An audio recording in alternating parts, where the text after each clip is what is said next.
Nonito Donaire recently catapulted to fame. He was already on the boxing fans' map, but now people are talking a little bit more again about Victor Conte as well. Well, I thought his fight last December was sensational, but last Saturday night he was spectacular. And first time I met him, I realized that he had a very powerful belief system, and it's just been the entire ride from the first day I met him. It was probably about 10 months ago, at the beginning of his camp for the fight he had in Puerto Rico with Tyson Marquez. But it certainly is about, you know, the entire team of people hitching up to Nonito's wagon and all pulling in the same direction. Everyone wants to talk about the $50 million that Floyd Mayweather and Manny Pacquiao don't want to make fighting against each other, and it all comes down to drug testing. So we'd like to get into that with you a little bit later on, but before we get there, can you take us through the history a little bit of cheating or steroids or whatever you want to call it, performance-enhancing drugs in sport? I understand it became prominent first in the 50s. Yeah, because that's what was going on in the Eastern Bloc, and the specific with you know, weightlifters, and a guy came back, and shortly thereafter they developed Dianabol, and then there's been a whole history here that I don't think people realize that it's been the Olympic officials, not only in the United States but in countries all over the world, that have enabled and promoted this culture that exists. This came out recently that in the 80s, and in fact I just met with Wade Exum, who he was the chief anti-doping officer for the USOC for a decade, and you know, back in the 80s, as an example, there was over 100 positive tests. 50 of those tests were covered up, and basically what happened is before the 1988 Olympic Games, they tested these athletes. Some of them came back positive. Instead of confirming with a B sample and suspending them, they went to the athletes and said, well, listen, you know, you're taking this drug. Here's the appropriate taper time. You need to do this and that to make sure that you don't test positive at the Olympic Games. And then now it's been reported that 19 out of those 50 athletes went on to win Olympic medals. So there's been a whole history of corruption, collusion, positive drug test cover-ups, and it starts at the very top, and you know, the athletes in a sense have become victims of those who receive the majority of the financial gain from sport. They're in a culture where, you know, without being specific, that in many instances they have to do what they have to do in order to be competitive. And I'm talking as an example like Tour de France riders. I mean, this stuff has been going on for decades and decades. It certainly didn't start with Victor Conte and Balco Laboratories in the year 2000. So it doesn't make anything that I did right. It was wrong. It was all wrong that I made that very poor decision to join the culture. But to specifically address your question, you know, there's in the 60s they were doing it. In the 70s, it's been reported that the Pittsburgh Steelers, many of them that won the 4 Super Bowls, were taking performance-enhancing drugs. You know, let's just isolate for a moment women. I heard you guys talking earlier about the effects of women. But let's take track and field as an example. I believe that the 100, 200, 400, 800, 100-meter hurdles, 400-meter hurdles, and many of the other women's records, they were all set in the 1970s, and the most recent would be 1988 with FloJo in the 100 and 200 meters. Well, here we are in 2011. The women can't get within a couple meters of FloJo's times. You know, in the 400, the world record is 47.60. They're now lucky if they can run 49 seconds. Well, this is more than 10 meters slower. You've got faster tracks, better spikes, better training equipment, and better nutrition. It's obvious that these records, in my opinion, are tainted. So ultimately, where does this entire argument lead? To what do? Rip up the record books? I don't want to start naming names, but a lot of the Willie Mays and many other of the players, Hank Aaron, have all admitted that they were taking, you know, stimulants. So it's probably 80% or more of the athletes, this is my opinion, that are in baseball's Hall of Fame, had used some sort of performance-enhancing drug. So what's good for the goose should be good for the gander, and of course now all the heat is on the athlete. What I'm saying is you need to look at the Olympic governing body officials, you need to look at the owners, players union executives, you need to look in boxing at the promoters and the governing bodies, because I think there's been a history similar to that I'm describing about Olympic athletes, also in the world of boxing. Are the testing systems not flawed? Of course they're flawed. What they call the gold standard for Olympic caliber athletes is relatively easy to beat. And that's just the way it is. Wow. Groundbreaking stuff from Victor Conte. So you're saying the culture goes back. There's people who want it to stay this way, Victor. Who wants it to stay this way?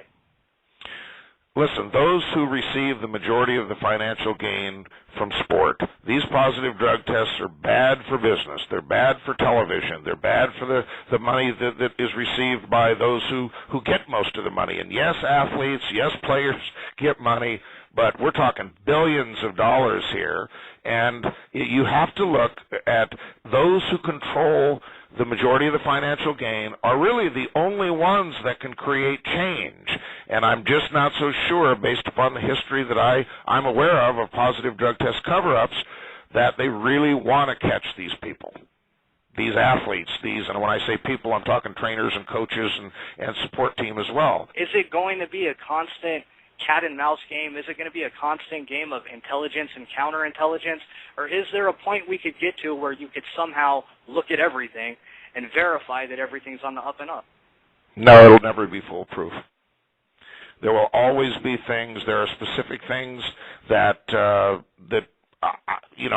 heard that boxers are doing that they don't have a test for. And I'll just give you a specific example of some of the things that are possible. Stem cell injections, for one. And they don't have a test for that. And I've heard that world-class boxers have done some stem cell injections.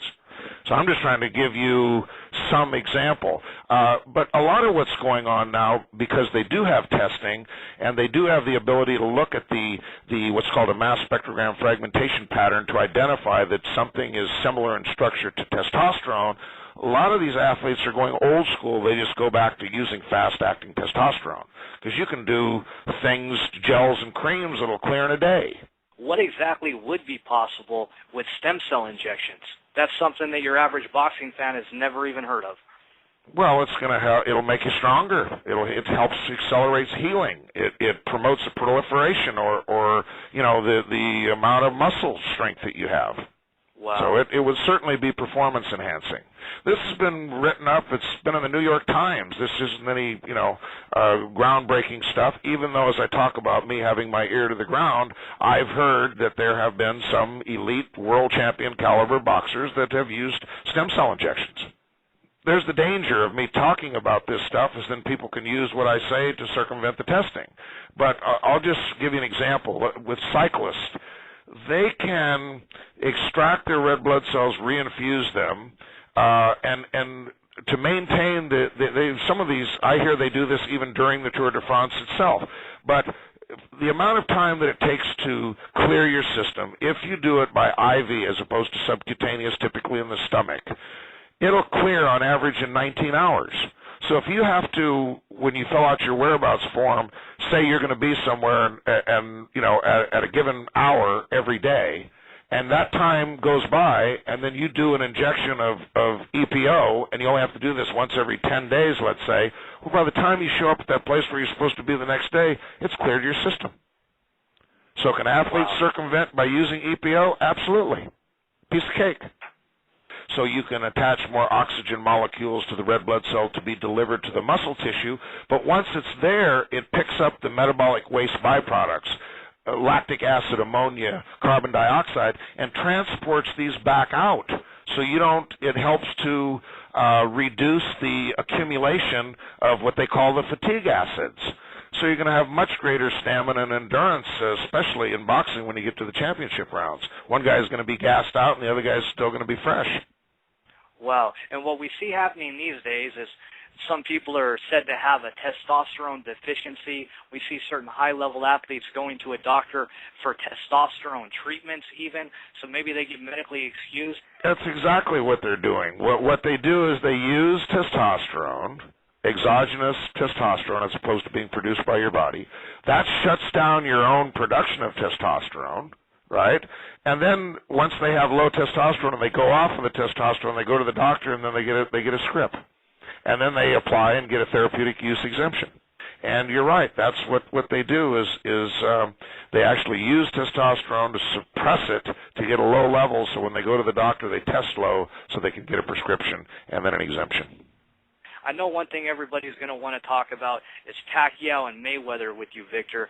We know back when the negotiations initially began, you were contacted by a doctor doing some consulting for the Mayweather camp. What exactly did he want to talk to Victor Conte about? They wanted to talk about when the cutoff time, before the fight, because of Manny not wanting to do the blood testing. And is physiologically, is there going to be any effect from giving blood? The answer is no. But could it affect, them psychologically? Other athletes have complained of this in the past. One specifically is Asafa Powell before the Olympic Games in Beijing, that he didn't like getting his blood drawn and somehow it had a psychological effect. But they were, if you remember, agreed to 14 days on Manny's side, and then they wanted 10 days on Floyd's side, and they just couldn't come to terms over there. My recommendation was, to be effective, I understood there could be some type of psychological effect, but to really make it a more effective program, that they should use 5 days. Because you could do stuff for a period of time, and as I'm saying, if between 14 days out and 5 days out, you can use testosterone every day and use it in a fast-acting form, and then you can get some benefit from that. The gains that Manny Pacquiao has experienced are amazing. That's what's had the whole boxing and sports world talk. It's catapulted him to fame, and now he has a leadership position in his country even. Victor, in your opinion, are these type of gains possible without cutting-edge sports science or possibly PEDs? It would be wrong for me to say anything other than I think that these types of gains are suspicious.